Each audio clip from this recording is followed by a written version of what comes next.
आज टिकरी बॉर्डर पे एमएसपी कानून को लेके जो आमरण अनशन चल रहा है, आज उसका 11वां दिन, यानी कि प्रदीप धनखड़ और उसकी टीम, आप देखेंगे ये एक अंदर का पंडाल का एक दृश्य आपके सामने है। और आज एक घटनाक्रम पूरा मीडिया में प्रचारित है कि गुरनाम सिंह ने एक अपनी पार्टी बनाई है, बस थोड़ी सी उसमें हमारी बेस्ट विशेज है उनको, लेकिन एक थोड़ी सी कमी छोड़ दी उन्होंने। उनकी पार्टी का नाम रखा उन्होंने संयुक्त संघर्ष समिति, संघर्ष पार्टी, पता नहीं कहां से चूक कर गए। उनकी पार्टी का नाम संयुक्त किसान मोर्चा भी हो सकता था और ये विधिवत रूप से भी हो सकता था, क्योंकि एक लिस्ट हम आपके सामने रखेंगे जो मोर्चे से जुड़े हुए थे। आज वो किसी न किसी राजनीतिक पार्टी के मोहरे बन के आज चुनाव में मात्र खेल रहे हैं। और जब पूरी किसान की असमत वहाँ लगी हुई थी, किसान की लिगेसी लगी हुई थी, शहादतें हो रही थी, ठंड में, गर्मी में, बरसात में ठिठुर के किसान उनका साथ दे रहे थे। जब इतने बड़े महासमर में, तब भी वो उन सत्ता के हाथों में खेल रहे थे। और ये बात जब जब हमारे साथियों ने उठाई, इन पे चोटें पड़ी, इनको निष्कासन झेलने पड़े। लेकिन आज अगर बॉर्डर पे कोई टिक के बैठा है, डट के बैठा है, कमेटी चिट्ठी वाले बॉर्डर छोड़ के भाग चुके हैं। एक चीज़ समझ में नहीं आती, ये कहते हैं जश्न। यदि जश्न है तो जीत का मनाया जाता है, यदि ये जीत नहीं तो फिर बार बार नेताओं के मुंह से निकलता है जो हम संघर्ष कर रहे हैं कि जीत अधूरी है। मैं कहता हूँ ये जीत पूरी जीत है, लेकिन ये जीत व्यापारी की थी, ये जीत अमित शाह की थी, ये आज जो बीजेपी के साथ अमरिंदर खुल के खड़े हुए हैं, ये जीत उनकी है, ये किसान की जीत नहीं थी। अगर व्यापारी की जीत पे, अगर अमित शाह की, यदि मोदी की जीत पे आप जश्न मनाते हैं तो भगवान आपका रखवाला है, आपका कुछ नहीं हो सकता। लेकिन अगर आप अपनी जीत समझ रहे हैं तो फिर चोरी छिपे आंदोलन में आपकी वापसी कैसे? आपके बॉर्डरों पे जैसे आपके कहीं पे आपके रजाई आ रही हैं, कहीं आपके तंबुओं का सामान वापस आना शुरू हो गया है। और जैसा कि हमें लोगों के लिए बड़ी चौंकाने वाली चीज़ हो सकती है कि चडूनी ने राजनीति ज्वाइन कर ली। चडूनी शुरू से ही राजनीतिक थे।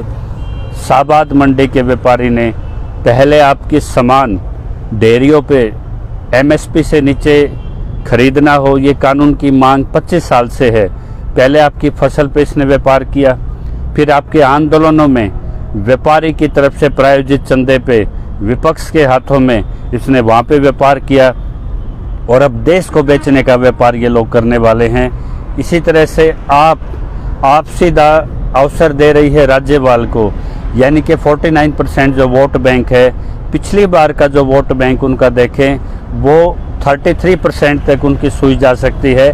और उनको जो गैर सिख उनका वोट बैंक है, और सिखों को और किसानों को 2-3% अपना वोट बढ़ाने के लिए उनको एक चेहरा चाहिए एसकेएम से, वो भी जल्दी आपके सामने सुलभ हो जाएगा।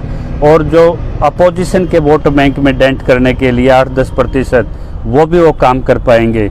यानी कि जो आपके स्टार प्रचारक थे आंदोलन के, हमने एक शपथ पत्र भी प्रक्रिया यहाँ हरियाणा एसकेएम में चलाई थी कि जब तक आंदोलन का नतीजा ना निकले, पूरी जीत ना हो, कोई साथी इलेक्टोरल राजनीति में ना जाए, उसके परिवार से, उसके संगठन के 5 सदस्य उसमें भाग ना लें, बचते रहते थे। विकल्प 4 ने सिग्नेचर नहीं किया, एफिडेविट खाली भेज दिया, और वो एक धोखा हरियाणा में हुआ। इसी तरह के धोखे आज गुरनाम ने किए, रज्जेवाल ने किए, डल्लेवाल पे किसान संघ के सीधे खुल के आए। यानी कि किस राजनीतिक पार्टी का अंदर आदमी नहीं था? अगर अंदर कोई आदमी नहीं था तो आपका प्रतिनिधित्व तो नहीं था किसान का।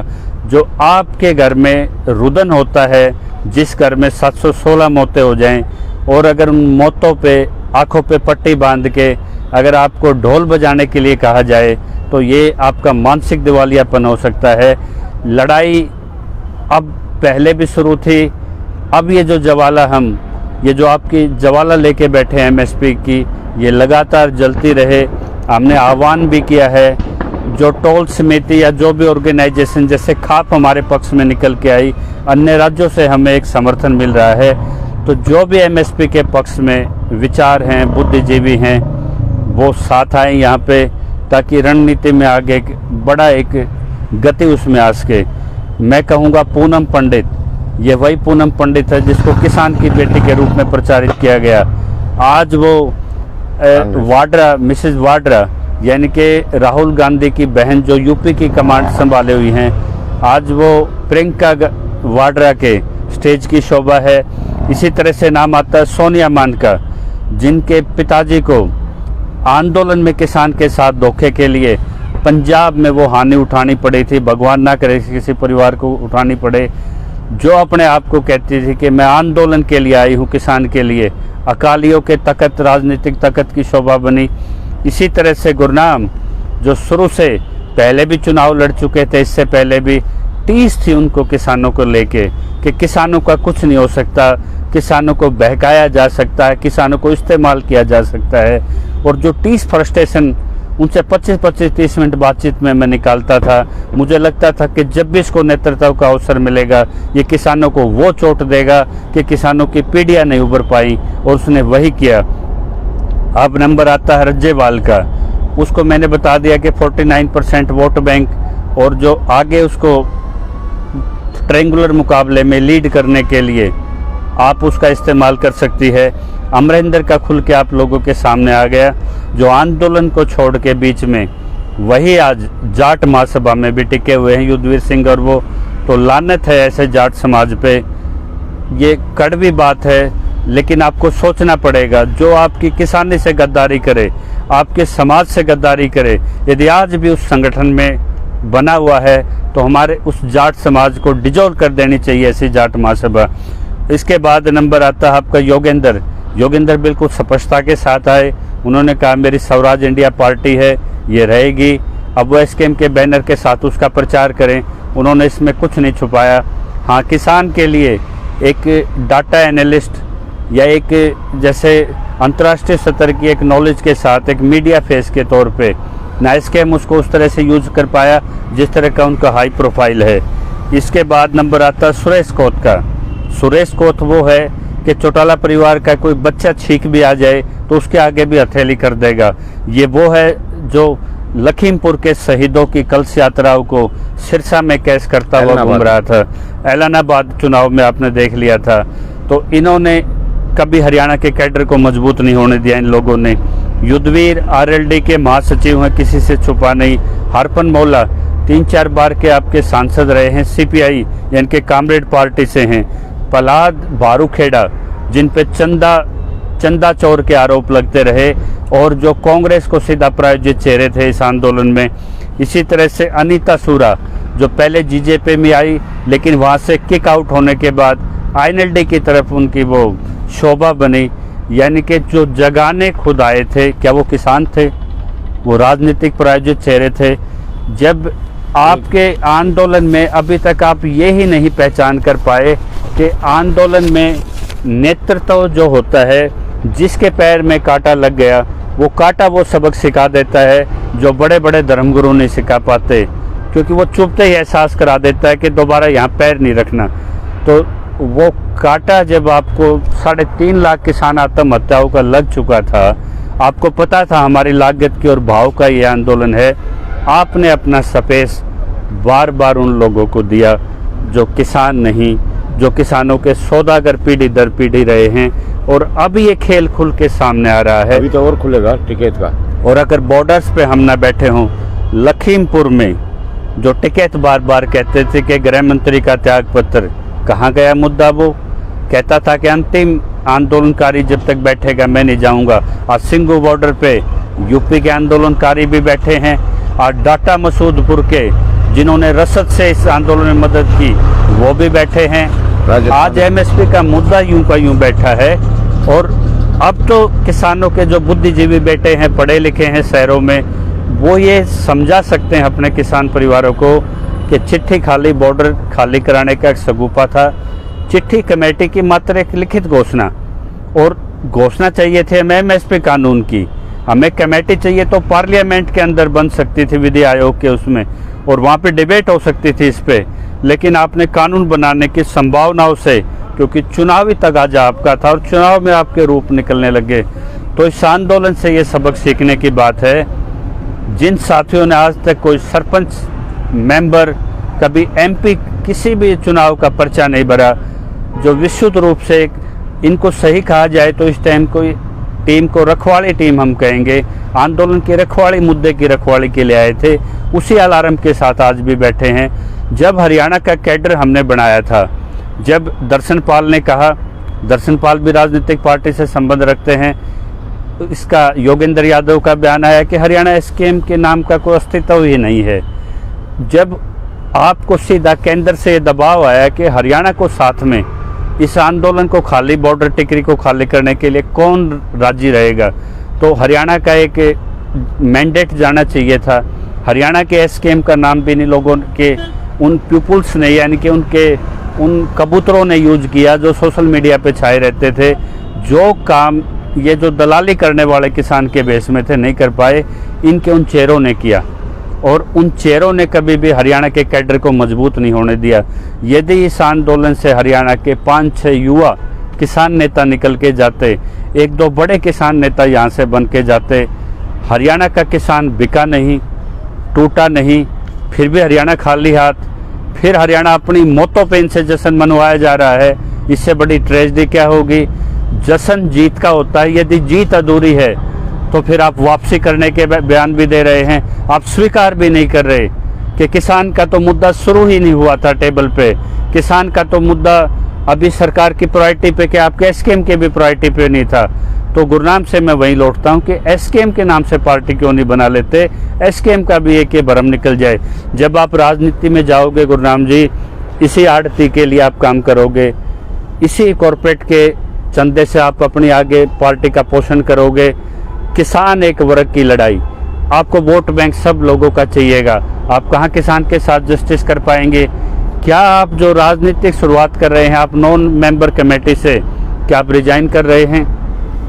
हरियाणा की तरफ से आपको एक मैंडेट है कि क्या आप अपने मैनिफेस्टो में ये तय कर पाएंगे, जैसा कि सोमवीर सांगवान ने पीसी करके चंडीगढ़ से उठाया है कि अब तो पंजाब घर जा चुका है, अब जो जत्थेबंदियां हैं वो दोबारा बैठे तो वो SYL पे, क्या जो सर्वोच्च न्यायालय जिसको देश का बच्चा और प्रधानमंत्री तक मानता है, क्या उसके फैसले के अनुसार हरियाणा को पानी दिलाएंगे आप? क्या पंजाब के स्टेजों पे आप ये कह पाएंगे कि हरियाणा को उसके हक का पानी दिया जाए? क्या हरियाणा के जो किसान जो आज किसी बेटी को भी बहू के रूप में पुचकारते हैं तो आपका झंडा देते हैं, जो आपके नाम से इतने ब्लाइंड हो गए हैं, इतने अंधभक्त हो गए हैं कि अपनी रीति रिवाजों में तक भी आपको इतना माना उन्होंने, और जो हरियाणा की जो आपस में लेग पुलिंग थी, संगत ज़्यादा मजबूत साबित हुई है।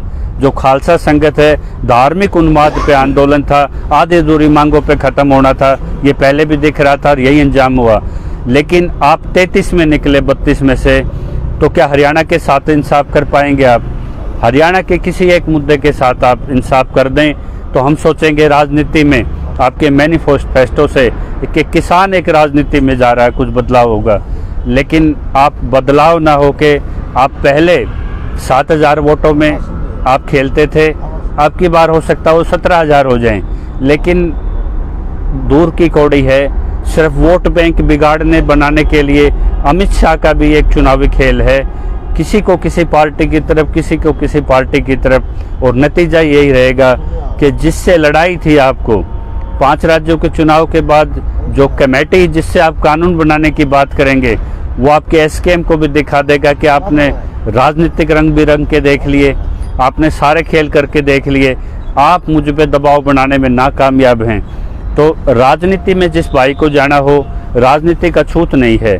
हर एक आदमी जो वोट देता है वो इलेक्ट्रोल में कहीं से भी सीट लड़ने के लिए स्वतंत्र होता है। लेकिन जब आप एक वर्ग को आश्वासन देते हैं, किसी बड़े पीड़ित वर्ग को, किसान वर्ग को, मजदूर वर्ग को, कर्मचारी वर्ग को, या किसी भी एक बड़े महिला समूह को, तो आपको एक विश्वास दिलाना होता है कि मेरी नैतिकता किसी मेरे निजी स्वार्थ से, राजनीतिक मंशा से ऊपर उठ के मेरी सिर्फ आपके लिए समर्पित रहेगी। सीधा आप राजनीति में आते, आपको ये हमारे 716 घरों के ये दीपक और ये चूल्हे बुझाने का हक किसने दिया है? यदि आपको हमारे किसानों का खून और किसानों की ये मौतों के सौदागर बन के आपको राजनीति करनी थी। ये सबसे घटियापन है इसमें। आप राजनीति खड़ी करते, बदलाव की बात करते, आंदोलन की बैसाखी आपने जो बनाई, ये आंदोलनकारियों के लिए आपने धोखा किया है। और आंदोलनकार में आगे भी आपकी दुकान चलती रहे, इसलिए जहाँ पे जो ये विशुद्ध आंदोलनकारी बैठे हैं, आपने वहाँ भी अपनी जगह तलाश करनी शुरू कर दी। और सबसे बड़ा मूर्ख इसमें कौन रहा? जिसके अपना स्पेस, अपनी जगह नेतृत्व की, जिसके पैर में कांटे का दर्द था, वो दर्द उसने उनको दे दिया जिनको कभी, जिनके पैर में बीवाई नहीं फटी, या इनके दीवार पे लगे या किसी के हृदय में लगे, उनको कोई फर्क नहीं पड़ता था।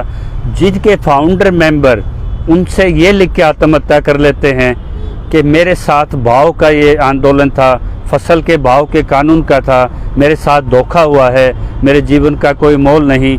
ये जब अपने फाउंडर मेंबर के साथ में 70 साल के इनके फाउंडर मेंबर बेड़ी लेके बैठे हैं गले में, आत्महत्या कर चुके हैं, अरे ये उसके नहीं हुए अपने संगठन के, ये तुम्हारे क्या होंगे?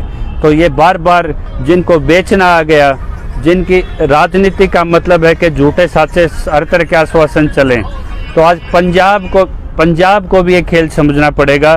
पंजाब की जो 9 साल की बेटी सिंघू बॉर्डर पे बैठी है, उसकी उम्र बहुत बड़ी है, उसको कोई चुनाव नहीं लड़ना। जब वो पंजाब का किसान वहाँ पे आज भी बैठा है, जब हरियाणा का किसान ये समझ के बॉर्डर पे जम सकता है, खापे दोबारा आंदोलन को शुरू करने के लिए एक राष्ट्रीय स्वरूप या किसी के में एक रणनीति में आगे बढ़ सकती है, तो क्या पंजाब आज WTO का एक लेख आया है द हिंदू में, एक इसी तरह का लेख आया है देवेंद्र शर्मा का, ये जो ग्रीन सब्सिडी थी, जिसको हम ये कहते थे, उसको एम्बर सब्सिडी में तब्दील करके, यानी कि उसको ख़त्म करने का बिल्कुल, उसने कहा कि इस डेड लॉक से जैसे WTO में एग्रीमेंट होगा ये MSP ख़त्म हो जाएगी। यानी कि आपने कमेटी चिट्ठी के बहाने से बॉर्डर तो खाली करा दिए, लेकिन MSP कानून मिले ना मिले, आप उसी गंदगी का, उस पक्ष विपक्ष की राजनीति का हिस्सा बन गए। किसान के साथ कौन खड़ा हुआ? इस साथ दी आपके इशारे पे, नेतृत्व पे हरियाणा नहीं आया, क्योंकि सिर्फ SKM वो मजबूत रहे। और SKM में सबको पता था कि कोई ना कुछ किसी दल से संबंधित है, लेकिन एक विश्वास था कि 40 जब फैसला लेंगे तो व्यक्तिगत राजनीतिक किसी की मंशा आंदोलन में पूरी नहीं होगी, किसान के मुद्दे ऊपर होंगे। लेकिन आपने उसके टुकड़े किए, पहले 9 में 5 में, वो स्वरूप भी बिगाड़ दिया। तो आज भी लोग, या तो वो थके हुए लोग हैं जो ये कहते हैं कि हम ये जश्न थाली, मोदी ने थाली नहीं बजवाई, कोई डिक्लेरेशन नहीं की, ना गृह मंत्री ने करी, ना कृषि मंत्री ने करी, थाली भी ये सौदागर बजाते हैं, जिन्होंने रात के अंधेरे में 8 किसान नेताओं ने, जिसमें आपके दर्शनपाल दल्लेवाल और ये गुरनाम भी थे, और इन्होंने वहाँ पे आपका किसानी और इस आंदोलन को बेचा वहाँ पे। और जब आप अब भी इस नींद से नहीं जागते, तो आपको इस आंदोलन से यही सबक ले सकते हैं कि अपना नेतृत्व गैर किसान को, आज वही डाटा मैं हिंदू का कहूँगा आपको कि 2 एकड़ से ज़्यादा, उन्होंने एक आंकड़ा दिया है कि 71-72% से ज़्यादा किसान ऐसे हो गए जिनको 2 एकड़ से नीचे ज़मीन है। यानी कि जो छोटे किसान की बात प्रधानमंत्री करते हैं, देश में बड़ा स्ट्रक्चर तो छोटे किसान का है। और जो 300 करोड़ की टिकैत संपत्ति वाले किसान जो आपके देखेंगे, अभय सिंह चौटाला, जिन्होंने एक INLD परिवार ने अपनी राजनीति JJP को से ऊपर उठने के लिए इस आंदोलन का सहारा लिया, आंदोलन में हस्तक्षेप किया, और हरियाणा की जो लीडरशिप उठ रही थी आंदोलन में, जमीन से जो 1 साल आपके तंबुओं में बैठ के काम कर रही थी, उनको बार बार आपने चोट करके बाहर करने की कोशिश की। ये सीधा तेजा फार्म के वहाँ ये रची गई, और इसको टिकैत ने इसको परफॉर्म किया। जिन 5-5, 6-6 जो आपको गाड़ियाँ बैठ दी गई टिकैत के ग्रुप को, आज वो 500, 600, 600 करोड़ इस केंद्र सरकार से अपना बिजनेस ले चुके हैं। तो लूटा कौन? आपके जो साइलोज बने थे 7-8 जगह हरियाणा में, आज उसी विधानसभा में अभय चौटाला जी उस बात को रख सकते थे, लेकिन उनके लिए वो मुद्दा नहीं है, क्योंकि उनको तो कोई भी कॉरपोरेट है, सबके साथ ट्यून अप करके चलना है। तो किसान की लड़ाई एक वर्ग की लड़ाई है, जिसका सामने जो बराबर है वो कॉरपोरेट है, जिसका राइट ऑफ होता है बट्टे खाते 33 करोड़ का हुआ, जो लाख करोड़ का, वो जो कॉरपोरेट है उनको हर साल छूट दे दी जाती है। कि 6 सेल इंडस्ट्रीज के नाम पे कि ये दोबारा इसके भरने के लायक नहीं, लेकिन मात्र 17 लाख करोड़ में 32 फसलें तक कवर होकर दूध दाद सब कुछ आ जाता है इसमें, और आपको एमएसपी दी जा सकती है और इससे भी कम पैसे में दी जा सकती है। तो जब उनको कोई पैसे की छूट दी जाती है, सब्सिडीज़ की या बजट के लाभ दिए जाते हैं, तो कहते हैं कि ये देश के लिए, व्यापार के लिए, देश की अर्थव्यवस्था के लिए ज़रूरी है। लेकिन 56% वर्ग की आजीविका आत्महत्याओं से उठाने के लिए जो खेती जीडीपी में भी जो माइनस जीडीपी थी जब लॉकडाउन में, तब भी आपकी जीडीपी को संभालती है, उसमें इन्वेस्टर बनता है वही किसान जिसको आप 16 लाख करोड़ दोगे, वही घुमा फिरा के पैसा आपकी मार्केट को बूम करेगा, यानी कि पैसे को रोटेट करेगा। लेकिन वहाँ इन्वेस्ट इसलिए नहीं करते क्योंकि किसान को आप मजबूत नहीं देखना चाहते, और किसान को सबसे ज़्यादा कमज़ोर कोई करता है तो स्वयं किसान। हरियाणा के जो कैडर हमारे साथ बैठते थे, जब्बर थे, टोल समितियों के साथी थे, वो आज दहेज के सामान की तरह पंजाब के गुरुद्वारों के चक्कर काट रहे हैं, जिनको आज हरियाणा के हर जिले में जाके ग्राउंड लेवल पे काम करने की ज़रूरत थी। आज वो कैडर जिनके साथ हमने 1 साल यहाँ संघर्ष किया, आज वो कैडर वो यहाँ ना बैठ के वो से थाली की चीज़ों में उलझ के बैठे हैं। अरे उंगली आज तो ये हमें सोचने की बात है। तो नेतृत्व कभी भी गैर किसान के हाथों में ना दें, मुद्दों को बड़ा रखें, व्यक्तिगत जरूरी होता है। तो इसी सबक के साथ आप सोचते हैं कि ये धोखा आपके साथ बिल्कुल तय था, तो आप समझिए इस चीज़ को। ये एक बहुत बड़ा षड्यंत्र हमारे साथ हुआ है। तो अपने मुद्दे पे दोबारा लौटिए, मजबूती के साथ लौटिए। यही हम आपसे कहना चाहते हैं कि कभी भी अपना नेतृत्व उन हाथों में ना दें जिनको किसानी का नहीं पता, खेत का नहीं पता, जिनके आंदोलन की बैकग्राउंड में उनकी कोई ट्रैक रिकॉर्ड साख उनका साफ नहीं। तो ये बार बार कब तक धोखा खाता रहेगा हरियाणा, ये एक बड़ा सवाल है। जय किसान। फिनिश कर दो।